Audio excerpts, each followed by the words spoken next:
오늘 우리에게 주시는 하나님의 말씀은 호세아서 10장 12절에서 15절까지의 말씀입니다.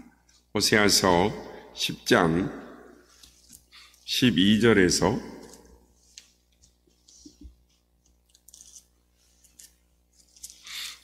15절까지의 말씀을 교독하시고 마지막 절은 함께 합독하겠습니다.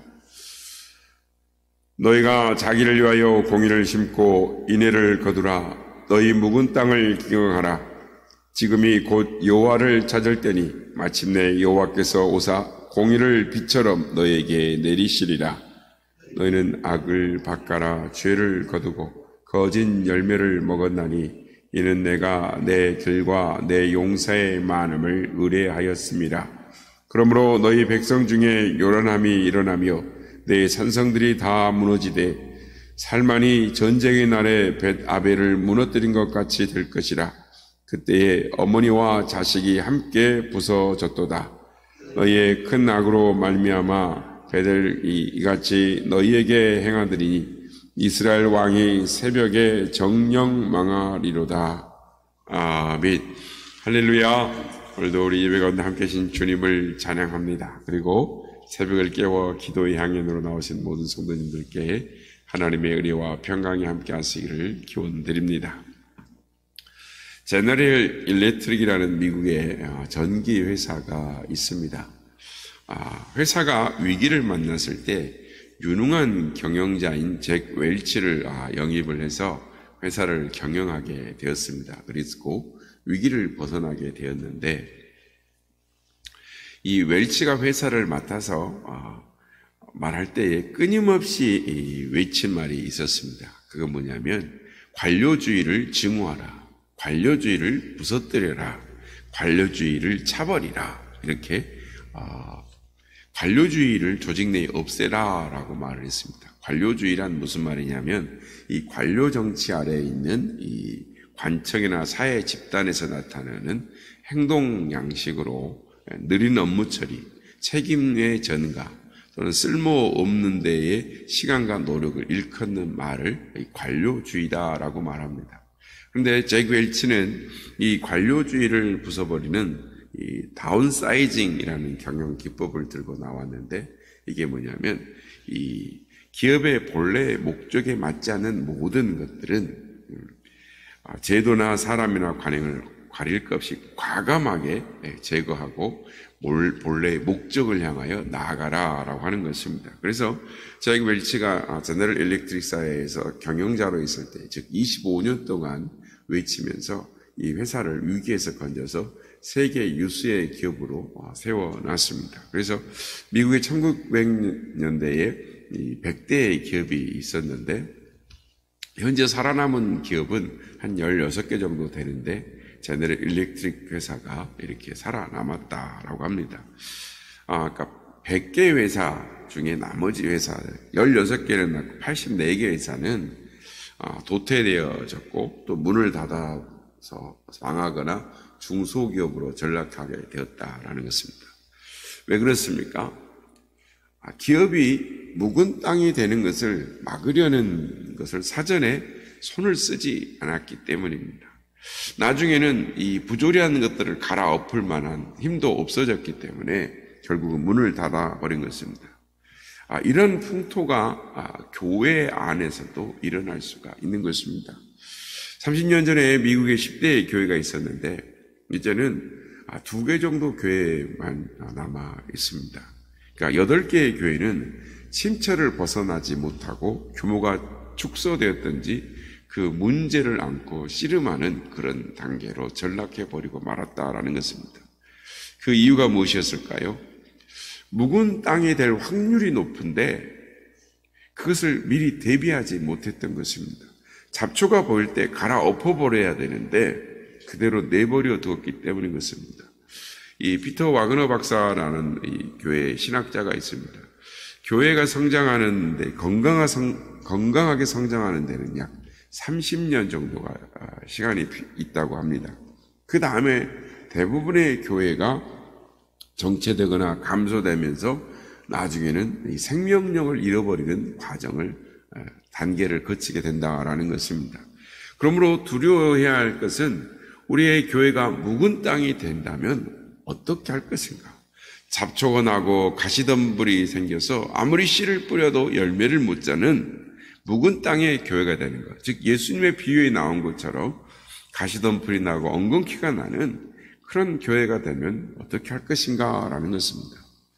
교회뿐만 아니라 우리의 심령도 묵은 땅이 되는 증세가 있습니다. 도전에 열정이 식어지고 변화가 두려워지기 시작하면 우리 마음은 묵은 땅인 것입니다.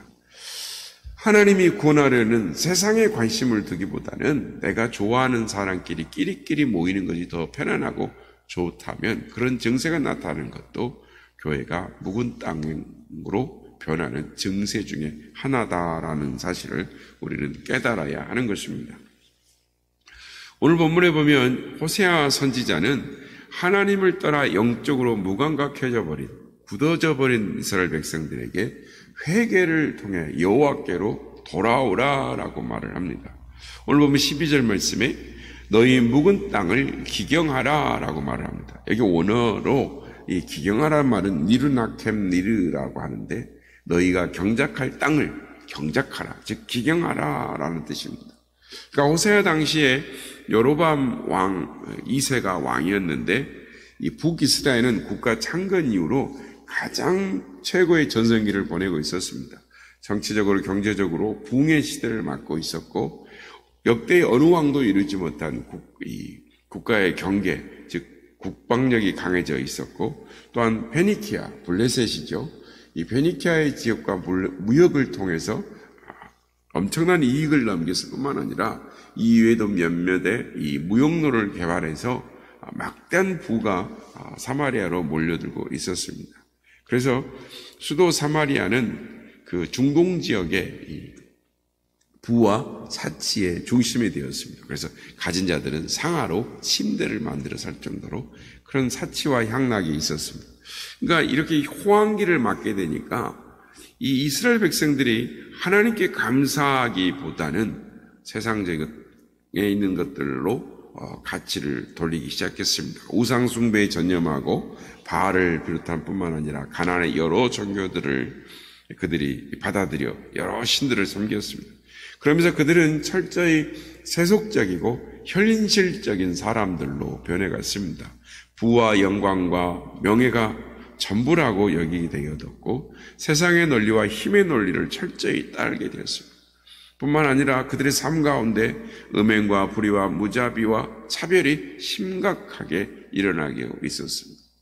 이렇게 겉으로는 무성한 열매를 맺는, 그러나 실상은 아주 문제가 많은, 그래서 호세아 선지자는 너희가 이 열매를 맺는 옥토가 아니라 너희들은 묵은 땅이다. 그러므로 너희의 묵은 땅을 기경하고 하나님께 돌아오라라고 외치고 있었던 것입니다. 여러분, 농사를 지어보면 이 돌이 많으면 이 열매 수확하기가 어렵습니다. 왜냐하면 농작물이 깊이 뿌리를 내리지 못하고 좋은 결실을 맺을 수가 없습니다. 그러므로 땅을 갈아엎는 일이 중요한 것입니다. 땅을 갈아엎는 이유는 땅 위로 올라온 잡풀들, 잡초들을 갈아엎어서 땅 속으로 들어가서 더 자라지 못하게 할 뿐만 아니라 뿌려놓은 이 비료, 거름들이 잘 섞이도록 하기 위해서 이 곡식이 잘 자라기 위해서 땅을 엎는 일이 꼭 필요한 것입니다. 그래서 농부들은 땅을 깊게 갈아엎습니다. 힘들고 수고스러워도 땅을 깊게 갈아엎는 것입니다. 왜냐하면 좋은 열매를 많이 맺게 하기 위해서는 기경하는 일이 반드시 필요하다는 것을 알고 있기 때문인 것입니다. 성도 여러분, 신앙생활을 하다 보면 내가 원치 않는 잡초들이 신앙 삶을 피폐하게 하는 영혼의 이 잡초들이 싹이 트고 마침내는 황량하게 만들어버리는 경우들이 있습니다. 왜 그렇습니까? 안 좋은 이야기들, 또 내 삶에 나를 강박하게 하고 나를 힘들게 하는, 또는 여러 가지 노래들을 좋아하는, 한동안 우리가 코로나 때에 그리스도인들도 이 트로트 노래가 나올 때 거의 많이 봤어요. 근데 그 트로트에 빠지고 나다 보니 어떻게 됩니까? 이제는 대중가요를 부르는 것이 낯설지가 않아요. 그냥 TV 드라마 보는 것도 이제는 낯설지가 않아요. 유튜브 그냥 손에 들고 다 이렇게 말씀을 보고 성경을 듣고 이러는 것이 아니라 세상에 있는 것들로 변해버리는 것입니다. 왜냐하면 들어왔을 때 그것을 나도 모르게 방치해놨기 때문에 열매 맺지 못하는 실패한 그리스도인의 삶으로 가게 되는 것입니다. 그렇습니다. 내 심령의 잡초를 제거하지 않으면 신앙의 열매들을 맺을 수가 없는 것입니다. 거둘 수가 없는 것입니다. 그러므로 우리 삶의 묵은 땅을 기경해야 하는 것입니다. 심령을 새롭게 해야 하는 것입니다. 그렇다면 우리의 심령의 묵은 땅을 어떻게 갈아엎을 수가 있습니까? 에레미야서 23장 29절에 보면 이렇게 말씀합니다. 여호와의 말씀이니라 내 말이 불같지 아니하냐 바위를 쳐서 부서뜨리는 방망이 같지 아니하냐라고 말씀합니다. 하나님의 말씀은 살아있고 운동력이 있습니다. 마치 방망이와 같습니다. 완악한 마음을 깨뜨려 부서뜨려야 하는 것입니다.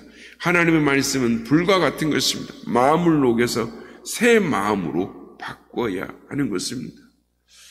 그러나 사람은 스스로 자신의 마음을 바꾸지 못하는 것입니다.